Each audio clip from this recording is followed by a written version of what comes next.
Shalom saudara jemaat yang berada di rumah dan saudara-saudara dimanapun berada. Mari kita memuji Tuhan dengan sepenuh hati, dengan sekuat tenaga untuk kemuliaan nama Tuhan. Haleluya.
Shalom saudara yang dikasih Tuhan, sidang jemaat, saudara-saudari dimanapun Anda berada. Kita berjumpa lagi di dalam ibadah online via channel YouTube. Saat ini kita bersyukur, saat ini kita masih diberi kesehatan untuk memuji dan memuliakan nama Tuhan dan melakukan apa yang menjadi kehendak Tuhan. Saudara yang dikasih Tuhan Yesus Kristus, sebelum kita mendengar kebenaran firman Tuhan, mari kita bersama-sama berdoa. Bapa di surga, di dalam nama Tuhan Yesus Kristus, kami mengucap syukur buat kasih setiamu, kebaikanmu, kemurahanmu di dalam kehidupan kami, sehingga sampai saat ini Tuhan, kami boleh ada dalam keadaan sehat, semua karena kebaikanmu Tuhan. Saat ini Bapa, kami akan membuka hati untuk kebenaran firman-Mu.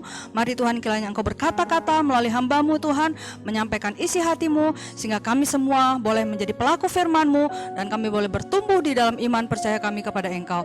Di dalam nama Tuhan Yesus Kristus, Roh Kudus ambil alih segala sesuatunya dalam nama Tuhan Yesus. Haleluya. Amin.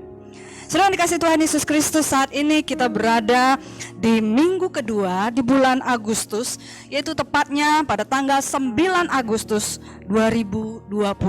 Saudara, bulan ini adalah bulan yang sangat penting bagi bangsa Indonesia, di mana bulan ini adalah bulan di mana bangsa Indonesia merayakan kemerdekaan Republik Indonesia. Nanti seminggu lagi semua akan mengadakan perayaan di seluruh tanah air Indonesia sebagai ungkapan kegembiraan karena kemerdekaan yang Tuhan sudah berikan melalui bangsa kita, di mana bangsa kita mampu untuk mengusir penjajah dari tengah-tengah bumi Indonesia ini. Saudara yang dikasih Tuhan Yesus Kristus, kalau kita melihat ya sejarah bangsa Indonesia di dalam mengalahkan penjajah, tadinya mereka sangat sulit untuk menghadapi penjajah itu, saudara yang dikasih Tuhan. Kenapa? Karena mereka berperang, mereka bertindak masing-masing ya sesuai dengan kemampuan keinginan mereka masing-masing, yaitu mempertahankan daerahnya masing-masing, yaitu mereka berperang secara sporadis. Mereka tidak bersatu sehingga sulit mereka untuk mengusir penjajah itu. Tetapi ketika mereka mampu mengesampingkan yang namanya egois mereka, mampu mengesampingkan yang namanya keakuan mereka, kebanggaan mereka yang hanya untuk membela daerahnya masing-masing, mereka buang itu jauh-jauh dan mereka memikirkan ya keselamatan bangsa dan negara di atas segala-galanya. Disitulah mereka memiliki tekad untuk memupuk persatuan seluruh bangsa Indonesia. Sehingga apa yang terjadi akhirnya, kemerdekaan itu berada di tangan bangsa Indonesia. Kuncinya apa? Mereka mampu mengalahkan sikap egois mereka, sikap mementingkan diri sendiri, dan mereka mulai memikirkan kepentingan bangsa dan negara di atas segalanya. Saudara dikasih Tuhan Yesus Kristus, pada pagi hari ini saya mau menyampaikan kebenaran firman Tuhan tentang yaitu merdeka dari sifat egois.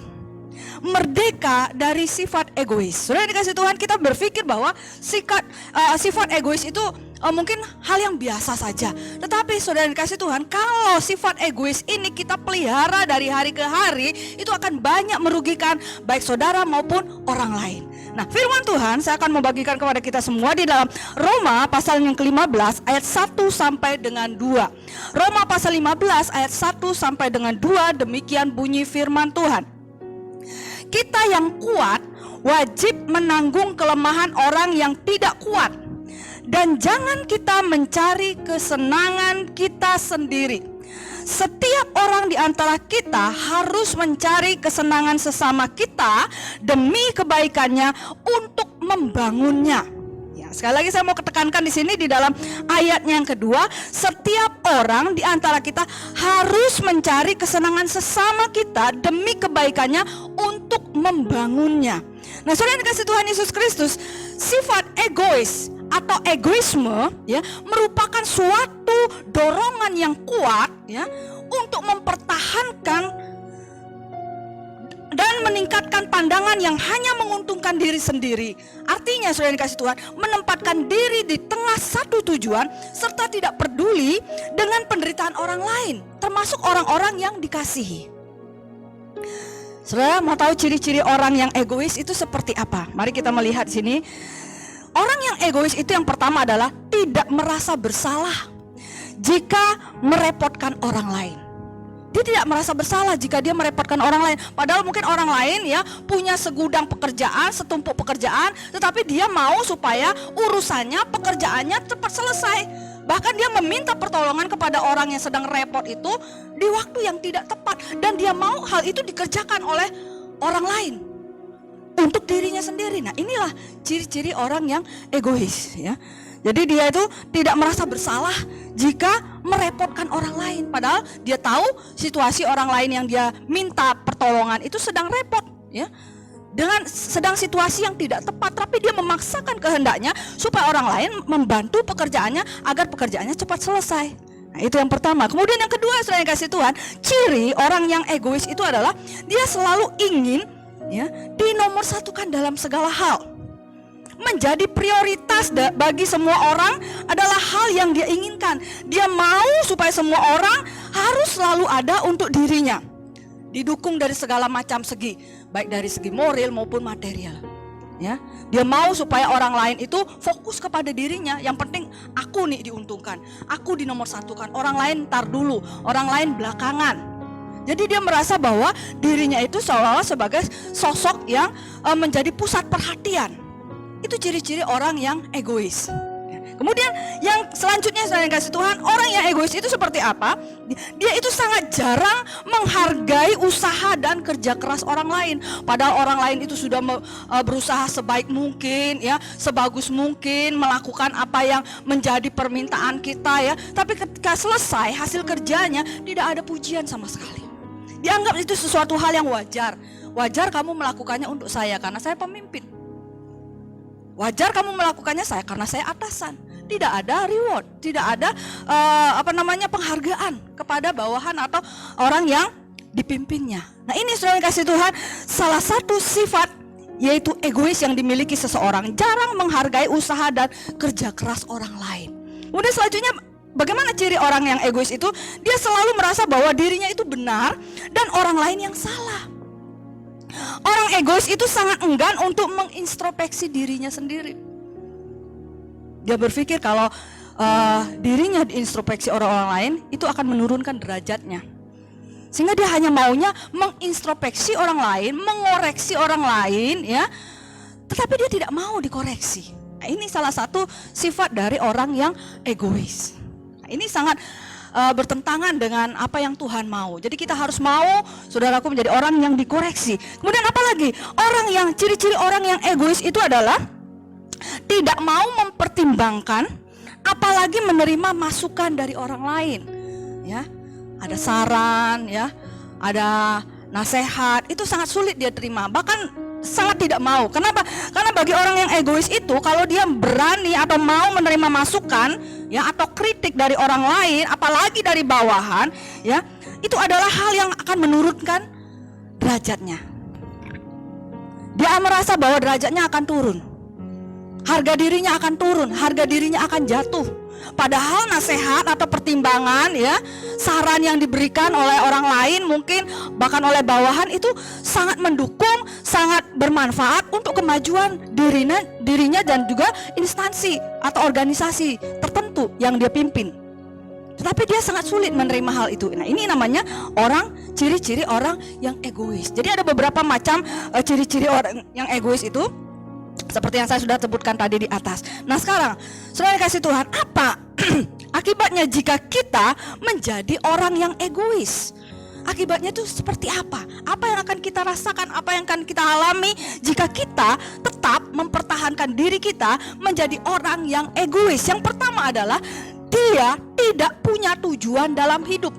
Saudara, coba saudara pikir, kita misalnya sebagai orang tua, kita kerja buat siapa? Pasti kita bekerja buat masa depan anak-anak kita, ya. Seorang kepala keluarga bekerja, dia pasti akan bekerja untuk istri dan anak-anaknya. Jadi ada tujuan. Demikian pula kita misalnya bekerja di kantor, untuk siapa? Untuk memajukan perusahaan. Untuk juga, memang juga ada imbalnya untuk masa depan si pekerja tersebut, karena dia mendapatkan gaji dari perusahaan di mana dia bekerja. Tapi ada tujuan kenapa dia harus bekerja di situ, selain untuk memajukan perusahaan, memajukan instansi di mana dia bekerja, itu juga akan berimbas secara tidak langsung kepada dirinya sendiri. Nah, saya dikasih Tuhan. Jadi kalau orang, ya, menjadi orang yang egois, dia akibatnya adalah dia tidak punya tujuan dalam hidup. Padahal tujuan dalam hidup itu adalah untuk orang lain. Kita hidup itu untuk orang lain, bukan untuk diri sendiri saja. Sekalipun, ya, tidak bisa dipungkiri bahwa kita memang juga hidup untuk diri sendiri, tetapi juga terlebih kita harus memikirkan orang lain. Karena jika kita memikirkan orang lain, maka hal itu juga akan berimbas bagi diri kita sendiri. Kemudian apa yang akan terjadi kepada orang yang egois? Ya, apa akibatnya? Yang kedua adalah sulit untuk menjadi seorang pemimpin. Kenapa sudah dikasih Tuhan sulit menjadi seorang pemimpin? Karena seorang pemimpin yang sejati itu, dia adalah orang yang mau dikritik. Itu pemimpin yang sejati. Tapi kalau ada seorang pemimpin yang tidak mau, susah, sulit untuk menerima kritik atau masukan, nah, berarti orang tersebut tidak layak menjadi seorang pemimpin. Nah, saya kasih Tuhan, itu kerugian atau akibat jika kita menjadi orang yang egois. Kemudian selanjutnya, orang yang egois itu bagaimana? Dia akan sering mengalami kegagalan. Kenapa? Karena dia tidak memiliki sikap rendah hati yang mau dibimbing. Ya, orang yang mau dibimbing itu adalah orang yang rendah hati, mau belajar, mau menerima masukan, mau menerima saran, mau menerima kritik untuk membangun dirinya sendiri dan juga orang lain. Jadi orang yang memiliki sifat yang egois itu akan rugi. Ruginya apa tadi? Yaitu dia akan sering mengalami kegagalan dan kegagalan. Kemudian apalagi yang sudah dikasih Tuhan? Orang yang egois itu tidak punya teman. Pasti orang lain akan merasa enggan jika berdekatan dengan orang yang memiliki sifat yang egois, yang mau menang sendiri, yang susah diatur, yang tidak mau dikritik, yang tidak mau menerima saran. Ketika orang tersebut datang dari jauh, wih, ada orang yang egois nih datang nih, ya. Merasa tidak suka, merasa tidak nyaman kalau ada orang lain yang memiliki sifat egois itu datang di tengah-tengah satu kumpulan atau kelompok. Jadi orang yang memiliki sifat egois itu, dia tidak akan punya teman. Apalagi selain dikasih Tuhan, kerugian apa yang dialami oleh mereka yang mempertahankan atau memelihara sifat egoisnya adalah selalu mendapat masalah di dalam hidup. Selain dikasih Tuhan, banyak orang berusaha untuk mencari cara, mencari solusi untuk menyelesaikan masalah. Tetapi orang yang egois, dia pasti akan menambah masalah. Dia akan membuat masalah baru, atau mungkin lebih dikenal dengan troublemaker. Ini juga akan membuat ketidaknyamanan dalam sebuah komunitas atau perkumpulan. Nah, saya dikasih Tuhan Yesus Kristus, mari kalau kita sudah melihat bagaimana ciri-ciri orang egois dan apa akibatnya kalau kita mempertahankan sifat egois itu, selanjutnya bagaimana sih cara membuang sifat egois itu? Yang pertama, kita harus kenali, saudara yang dikasih Tuhan, sumbernya. Kenapa sih kita itu memiliki sifat egois? Sifat mau menang sendiri, sifat mau mencari keuntungan diri sendiri.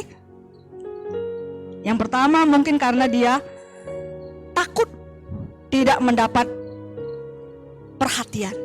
Takut tidak mendapat perhatian. Dia ingin supaya orang lain memperhatikan dirinya. Jangan sampai orang lain mengabaikannya. Kemudian mungkin kenapa dia bisa memiliki sifat egois? Karena dia takut tersaingi. Maunya dia yang nomor satu. Tidak boleh orang lain melebihi prestasinya, ya, atau levelnya. Kemudian apa? Takut kalah. Ya, padahal orang yang kalah itu bukan berarti, orang yang gagal itu bukan berarti kalah. Ya, gagal itu adalah keberhasilan yang tertunda. Jadi bagi orang yang memiliki sifat egois, ya, gagal itu kalah. Bagi dia itu kalah, tidak ada apa-apanya lagi. Tidak ada kesempatan lagi untuk memperbaiki. Dia akan merasa patah semangat. Itu bagi orang yang egois, ya. Jadi kita harus kenali dulu sumbernya. Kalau kita sudah kenali sumbernya, baru kita perbaiki. Kemudian yang kedua, saudara yang kasih, bagaimana cara kita membuang sifat egois itu?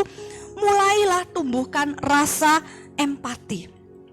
Ya, belajarlah kita mendengarkan dan peduli kepada orang lain. Belajarlah kita mendengarkan dan peduli kepada orang lain. Ya, jangan kita hanya memperdulikan diri sendiri, ya, dan tidak mau tahu dengan apa menjadi kesulitan orang lain, apa menjadi permasalahan orang lain. Ya, kita tidak mau menjadi pendengar yang baik, kita hanya mau didengar. Jadi cara untuk kita bisa memiliki cara untuk kita bisa membuang sifat egois itu adalah yaitu tumbuhkan rasa empatimu. Ya. Kemudian yang ketiga, bagaimana cara kita membuang sifat egois itu adalah belajarlah untuk sabar. Ya. Karena sabar itu adalah mempersilahkan orang lain mendapatkan haknya terlebih dahulu. Jangan seperti apa-apa kita nak mau ngantri, ya. Maunya kita langsung di jalur cepat, biarlah orang lain yang mengantri. Nah, ini orang yang egois. Tapi kalau kita mau membuang sifat egois itu, mari kita belajar. Dahulukanlah orang lain untuk mendapatkan haknya, baru kita. Kalau kita sudah mau melakukan ini, sifat egois itu lama-kelamaan akan terkikis dalam diri kita. Apalagi saudara kasih Tuhan, cara untuk membuang sifat egois adalah berhentilah kita membandingkan dengan orang lain, ya.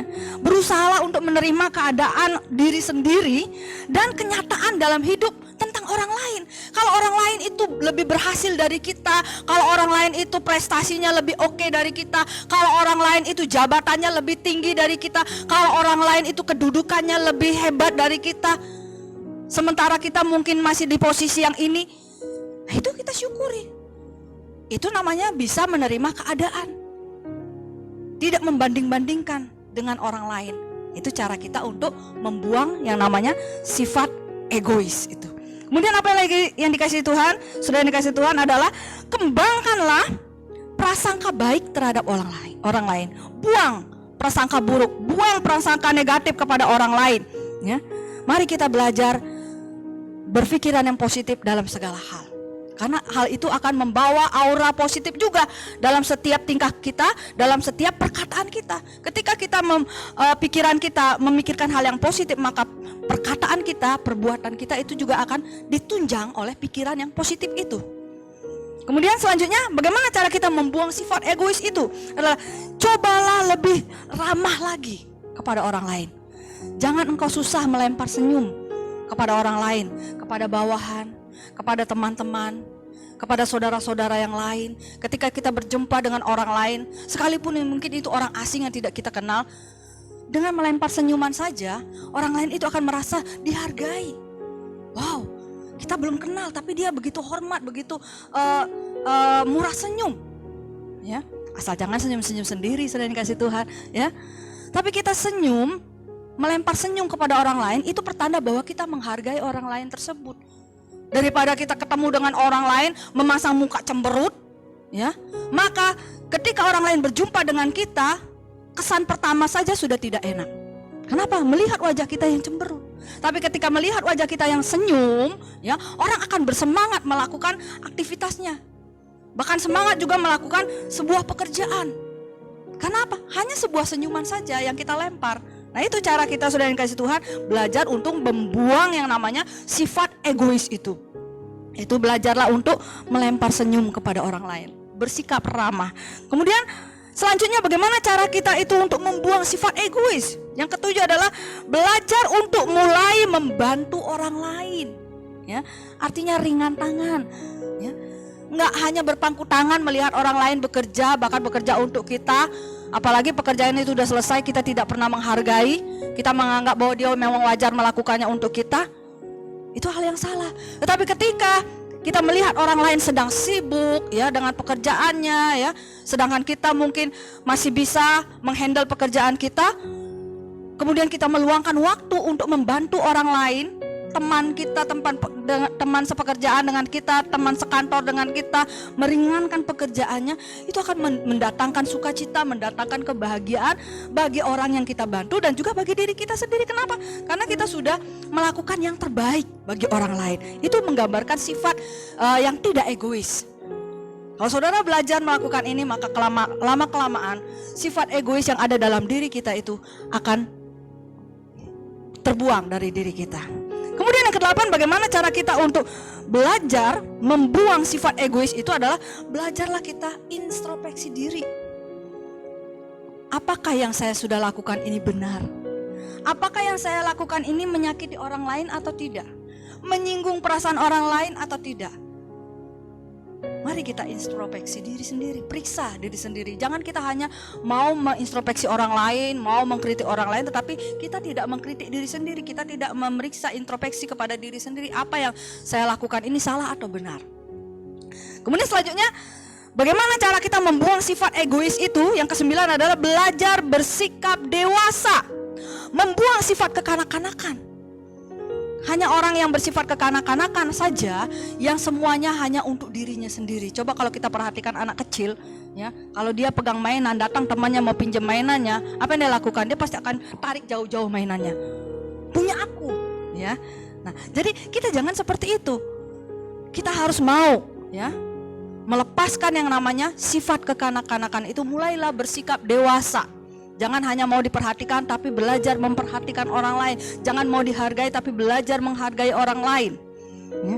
Dan yang terakhir, saudara yang kasih Tuhan, bagaimana cara kita membuang sifat egois itu adalah kita harus bersikap lapang dada. Kalau dalam bahasa Jawanya legowo, ya. Mau menerima saran, nasihat, masukan dari orang lain untuk perbaikan diri kita. Nah, kalau hal ini kita lakukan, saudara yang kasih Tuhan, maka kita akan menjadi orang-orang yang merdeka dari sifat egois. Nah, di dalam firman Tuhan juga, saudara yang kasih Tuhan, ada contoh teladan sosok yang tidak egois dalam hidupnya. Tentu yang pertama kita pakai teladannya adalah yang dilakukan oleh Yesus, ya. Tuhan Yesus ketika dia datang ke dunia ini, jelas sekali di dalam Matius pasal 20 ayat 28, Matius pasal 20 ayat 28 dikatakan, sama seperti anak manusia datang bukan untuk dilayani, melainkan untuk melayani dan untuk memberikan nyawanya menjadi tebusan bagi banyak orang.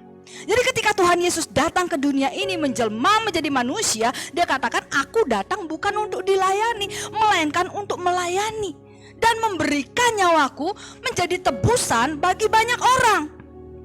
Itulah sebabnya, saudara yang dikasih Tuhan, ketika, ya, Tuhan Yesus berada di Taman Getsemani, detik-detik di mana dia akan diserahkan untuk disalibkan, ketika dia hendak berdoa dengan sungguh-sungguh, dengan sepenuh hati, sampai dikatakan, ya, titik-titik keringat yang keluar, peluh yang keringat, ya, dari wajah Yesus ketika dia berdoa.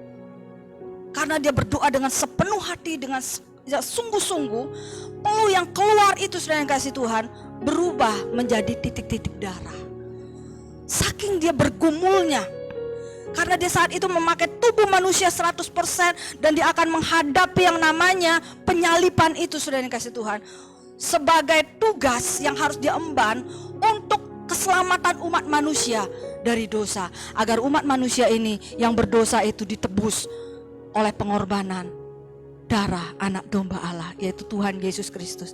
Dan ketika dia berhadapan ya, dengan cawan itu saudara yang kasih Tuhan, dia berdoa, cawan penderitaan itu ada di hadapannya. Ketika dia berdoa, apa dikatakan di dalam Matius pasal 26 ayat 39. Matius pasal 26 ya, Matius pasal 26 ayat 39 dikatakan, maka ia maju sedikit lalu sujud dan berdoa katanya, ya Bapakku, jikalau sekiranya mungkin, biarlah cawan ini lalu daripadaku, tetapi janganlah seperti yang ku kehendaki, melainkan seperti yang Engkau kehendaki. Secara manusia, Tuhan Yesus saat itu merasakan penderitaan yang sangat berat, pilihan yang sangat berat. Bahkan sifat kemanusiaannya muncul saat itu. Kalau sekiranya boleh cawan ini lalu, artinya nggak usahlah saya, bahasa sederhananya nggak usahlah saya harus mengalami penderitaan ini. Tetapi di ujung kalimatnya, di ujung kalimat doa yang dinaikkan oleh Tuhan Yesus saat itu, dia katakan, ya, tetapi janganlah seperti yang ku kehendaki, melainkan seperti yang Engkau kehendaki. Jadi Tuhan Yesus saat itu dia belajar untuk melakukan apa yang dikehendaki Bapa di surga.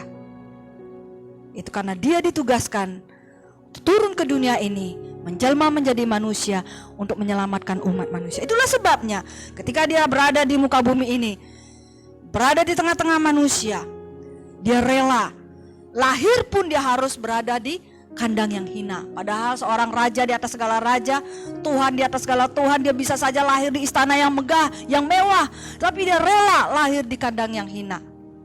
Itu menggambarkan bahwa dia bukan orang yang egois, bukan sosok yang egois, tapi dia lebih mementingkan keselamatan orang lain. Rela dia lahir di kandang yang hina itu. Kemudian apa?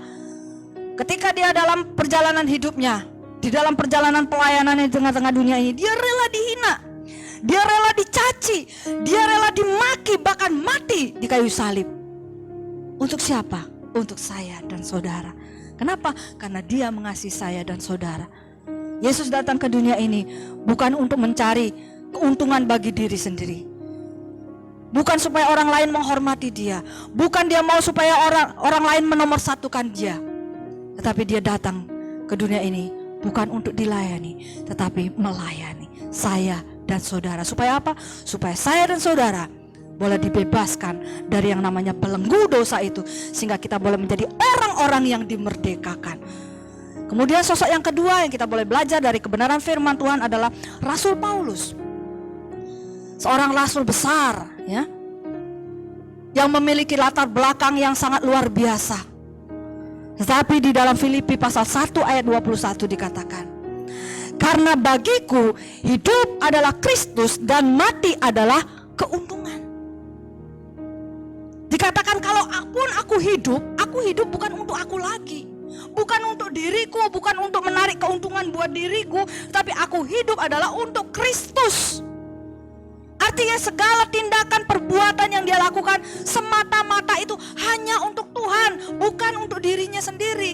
Ini menggambarkan bahwa Rasul Paulus adalah bukan sosok yang egois ya, tetapi sosok yang memperhatikan, memikirkan keselamatan orang lain, memikirkan keselamatan orang banyak. Itulah sebabnya dia rela menderita, terkatung-katung di tengah lautan 3 hari 3 malam. Kemudian dia harus rela masuk penjara, dia harus rela juga dicambuk, saudara yang dikasih Tuhan. Dia rela juga kelaparan, dia rela kedinginan, saudara yang dikasih Tuhan, hanya demi supaya kabar keselamatan itu sampai kepada bangsa-bangsa dan banyak orang boleh diselamatkan bagi kemuliaan nama Tuhan. Itulah saudara yang kasih Tuhan, sosok yang kedua yang kita mau belajar dari firman Tuhan, yaitu Rasul Paulus. Kemudian sosok yang ketiga, yaitu seorang wanita, Ratu Ester. Ya, Ratu Ester dikatakan di dalam kitab Ester pasal 4 ayat 16 itu dikatakan, pergilah, kumpulkanlah semua orang Yahudi yang terdapat di Susan dan berpuasalah untuk aku. Janganlah makan dan janganlah minum 3 hari lamanya, baik waktu malam, baik waktu siang. Aku beserta dayang-dayangku pun akan berpuasa demikian. Dan kemudian aku akan masuk menghadap raja, sungguh pun berlawanan dengan undang-undang. Kalau terpaksa aku mati, biarlah aku mati. Inilah perkataan yang disampaikan oleh seorang ratu yang bernama Ester ketika bangsanya, yaitu bangsa Yahudi, hendak dipunahkan, hendak dibinasakan, hendak dihabiskan oleh seorang yang bernama Haman, ya, orang kepercayaan dari Raja Ahasiweros. Tapi saya dikasih Tuhan, ya, Tuhan bertindak melalui seorang ratu yang bernama Ester ini. Padahal sudah dikasih Tuhan melalui peraturan, tidak boleh sembarangan orang datang menghadap raja jikalau raja itu tidak berkenan, artinya mengulurkan tongkat kepada orang tersebut sebagai tanda bahwa raja berkenan seseorang masuk ke ruangannya. Tetapi saat ini, di waktu yang tidak seharusnya Ester ini bisa menghadap raja, tetapi dia akan melakukan semuanya itu demi supaya bangsanya ini diselamatkan dan tidak dibinasakan oleh seorang yang bernama Haman. Dia rela melakukan itu, tetapi dia perintahkan kepada semua bangsa Yahudi dan dirinya sendiri untuk berpuasa terlebih dahulu, untuk berdoa, minta pertolongan Tuhan. Sehingga apa yang dikatakan? Ya, Ester mengatakan demikian dikatakan, dan kemudian aku akan masuk menghadap raja, sungguh pun berlawanan dengan undang-undang. Kalau terpaksa aku mati, biarlah aku mati. Ester saat itu sekalipun dia seorang bangsa Yahudi yang terpilih menjadi ratu, menggantikan Ratu Wasti, ya, di kerajaan Ahasiweros, karena sikapnya yang manis, tutur katanya yang lembut, sopan santun, dia akhirnya diangkat menjadi ratu, menggantikan Ratu Wasti. Tetapi saat itu dia tidak mengambil keuntungan dirinya sendiri. Kan yang akan dibinasakan itu orang Yahudi yang berada di luar istana, sementara aku aman berada di istana ini, sekalipun dia sendiri adalah bangsa Yahudi. Dia tidak egois, dia tidak memikirkan dirinya sendiri. Dia tidak beranggapan saya aman kok di dalam kerajaan ini, ya, bersama dengan Raja Ahasiweros, apalagi saya sudah seorang ratu. Dia tidak berpikiran seperti itu, dia tidak egois, tetapi dia lebih memikirkan keselamatan bangsanya sendiri, itu bangsa Yahudi, sehingga dia rela melakukan itu. Dia rela menghadap raja di waktu yang tidak tepat, ya. Sekalipun itu harus melanggar undang-undang, dia harus melakukannya. Bahkan taruhan nyawanya sendiri dia berikan. Tapi apa yang terjadi di kisah Ratu Ester itu saudara yang dikasih Tuhan, diceritakan bahwa Ratu Ester itu mendapatkan perkenanan Raja Ahasiweros. Dan di akhir cerita itu dikatakan bahwa bangsa Yahudi akhirnya luput dari pembinasaan yang dilakukan oleh seorang yang bernama Haman. Bahkan akhirnya Haman mendapatkan, ya, hukuman, yaitu dia digantung di tiang sula. Kenapa? Karena niat jahatnya untuk membinasakan bangsa Yahudi akibat dari, yaitu orang tua asuh Ratu Ester yang bernama Mordekai yang tidak mau hormat kepadanya. Ketika dia diangkat menjadi pemimpin besar di istana Raja Ahasiweros, ketika dia keluar ke pintu gerbang, orang lain semua harus memberi hormat kepadanya. Tetapi ada satu orang yang bernama Mordekai, yaitu orang tua asuh dari Ratu Ester ini, ya. Ketika dia belum menjadi ratu, dia tidak mau memberi hormat, sehingga orang lain memberitahukan hal itu, ya, dan akhirnya Haman memiliki tekad untuk membinasakan bukan hanya Mordekai, karena bagi dia kalau saya hanya membinasakan Mordekai itu adalah sesuatu yang remeh, tetapi saya harus membinasakan semua bangsa Yahudi, ya. Karena apa? Karena Mordekai adalah bangsa Yahudi.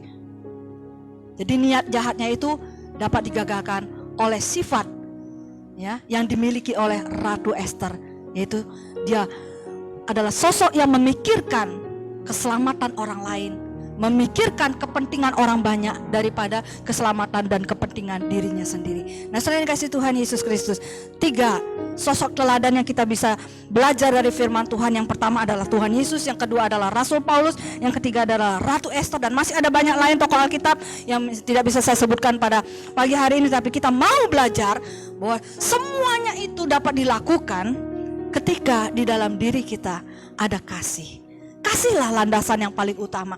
Mari kita buka di dalam firman Tuhan ayat yang terakhir, yaitu di dalam 1 Korintus pasal 13 ayat 5. 1 Korintus pasal 13 ayat 5 dikatakan di sini.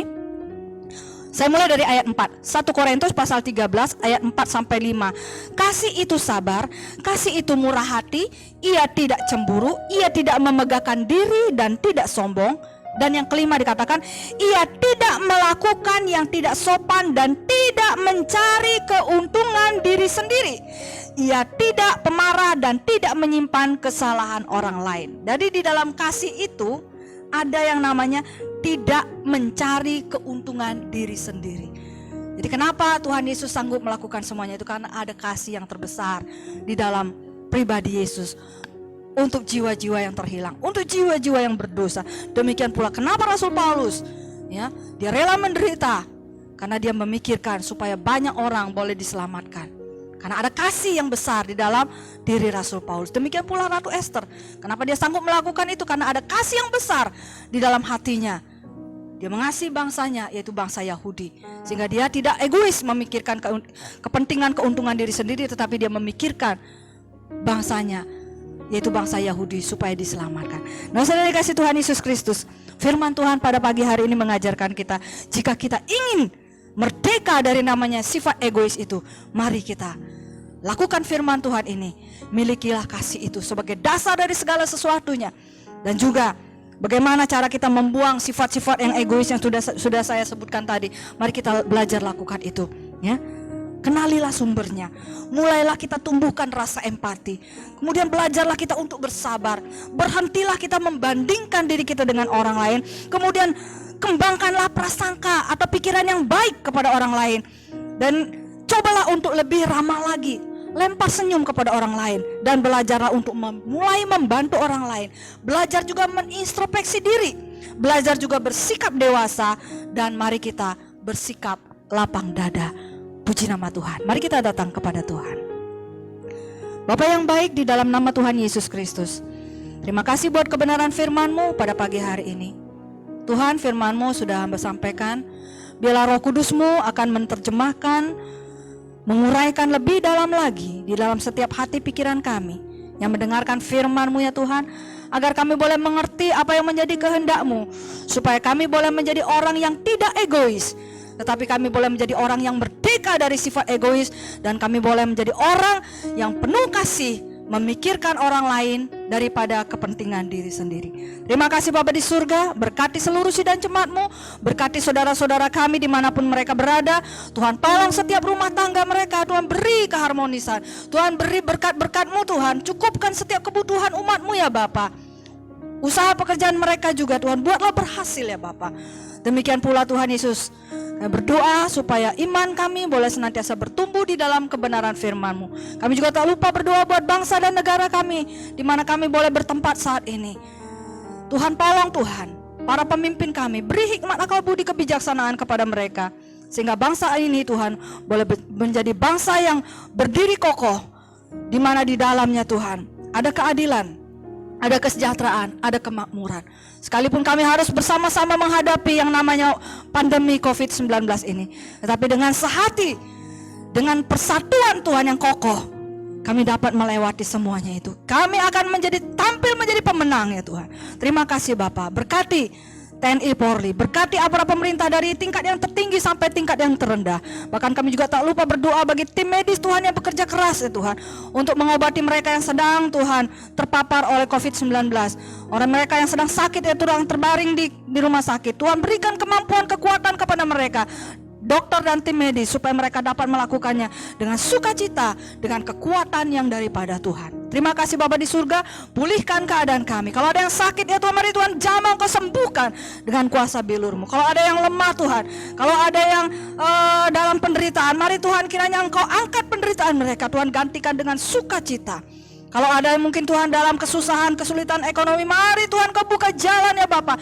Datangkan Tuhan berkat-berkat-Mu Tuhan dengan berbagai macam cara yang Tuhan mampu lakukan, sebab bagi Tuhan tidak ada yang mustahil. Terima kasih Bapa di surga, segala puji, hormat juga syukur kami kembalikan bagi Engkau di dalam nama Tuhan Yesus Juru Selamat kami yang hidup.